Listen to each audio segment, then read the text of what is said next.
জয় যিশু। এই সুন্দর সকালে আরেকটিবার প্রভুর গৌরব, প্রভুর প্রশংসা করতে চায়, কেননা তিনি আবারও একদিন সুন্দর সকাল দিয়েছেন। এই মুহূর্তে আমার কি ভালো লাগছে, আমার এই জানালা দিয়ে সুন্দর আকাশ, সুন্দর পৃথিবী, তার অপূর্ব সৃষ্টি দেখতে পাচ্ছি এবং সুন্দর বাতাস আসছে, সাথে পাখির কলরব, কি অপূর্ব সুন্দর সকাল তিনি আবারও আমার জীবনে এবং নিশ্চয় আপনাদের জীবনেও দিয়েছেন।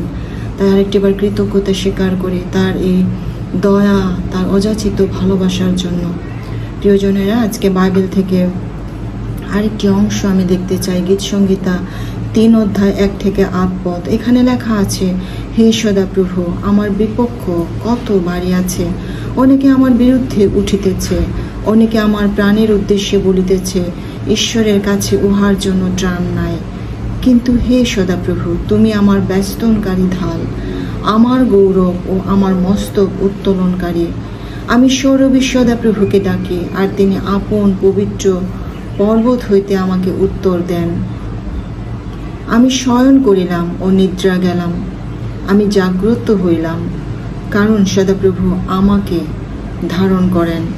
আমি অযুত অযুত লোক হইতেও ভীত হইব না, যাহারা আমার বিরুদ্ধে চারিদিকে সসহ্য হইয়াছে। হে সদাপ্রভু, উঠো, হে আমার ঈশ্বর, আমার পরিত্রাণ করো, কেননা তুমি আমার সমস্ত শত্রুর চোয়ালে আঘাত করিয়াছ। তুমি দুষ্টদের দন্ত সকল ভাঙিয়া দিয়াছ। পরিত্রাণ সদাপ্রভুরই কাছে, তোমার প্রজাদের উপরে তোমার আশীর্বাদ বর্তুক। আমেন। ঈশ্বর নিজ বাক্যের মধ্য দিয়ে আমাদের প্রত্যেকজনকে আশীর্বাদে পরিপূর্ণ করুক। ধন্যবাদ সবাইকে।